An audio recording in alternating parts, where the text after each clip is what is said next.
May adlaw ka natong tanan mga higala o mga kaigsuonan. Bantay gyud mo always aning mga CFD or mga Catholic Faith Defenders kay doon na gyud ni mga tendency sila nga mangilad labi nas mga referensya. Niini nga video atong tan-awon ni kay naay debate sa Iglesia ni Cristo versus CFD or Roman Catholic Church representative.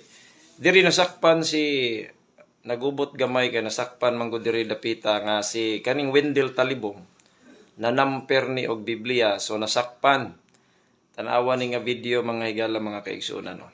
Thou art Peter, and upon this rock I will build my holy Catholic Apostolic Roman Church, and the gates of hell shall not prevail against it. Tingnan ninyo, tanaw, parehong Biblia. Basahon ako dire.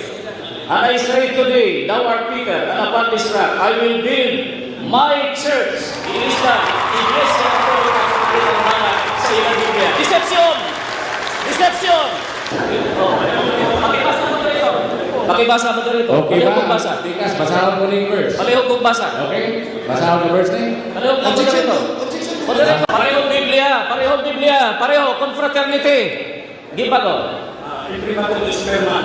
Imprimatur Spellman. Imprimatur Spellman. Imprimatur Spellman. Confraternity version.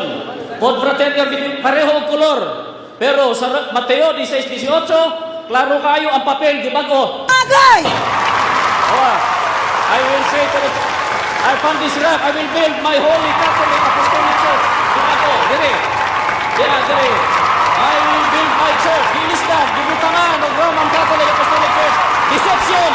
Nya diri na sad sa lain nga debate si Ramil Parba gihapon versus Padre Darwin nasad ang iyang kaatbang. Sa diyang gipangutana the same verse Matthew 16:18 miangkon diri nga wala gyud mabasa ang kanang gi-tampered ni Talibong sa unang video.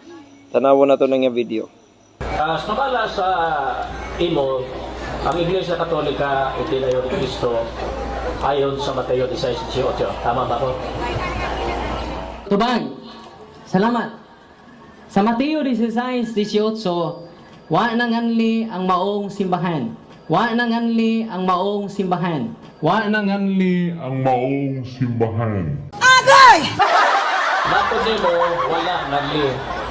Sa ato pa kulurong tong iglesia dito ko dito. Salamat sa yano nga pangutana. Nga ang tubag nato ni ana, wa man jud nanganli. Sa Mateo 16:18, wa man jud nanganli. Sa Mateo 16:18, wa man jud nanganli. Sa Mateo 16:18.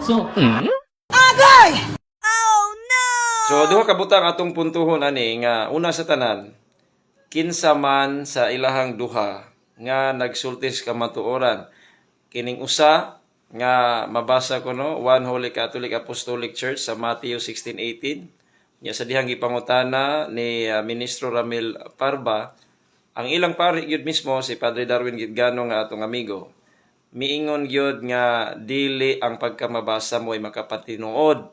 Kaysa diyang gipangutana siya kung mabasa ba diha sa Matthew 16:18 kung tinukod ba ni Kristo ang One Holy Catholic Apostolic Church, wala gyud mabasa. Mo na nga sa ilang duha kinsa man ang nagsultis tinuod. Unya salamat gyud kay dili gyud nang pagkamabasa matud pa nila. So dili man gyud mabasa na sa Biblia pero tan-awa doon lagi tendency nga mangilad mo na bantay mo. Bantay gyud ta kay kung dili gani ka matuoran, dali ra gyud ang pagpangilad labi na sa mga katawhan. Klaro kaayo nga doon na gyud nagsultis tinuod ani dunay nagsultis bakak. Tan-awa inyong Biblia kung doon may Biblia, kung mabasa ba diha o dili o kinsay nagsultis tinuod. Maayong adlaw ka natong tanan.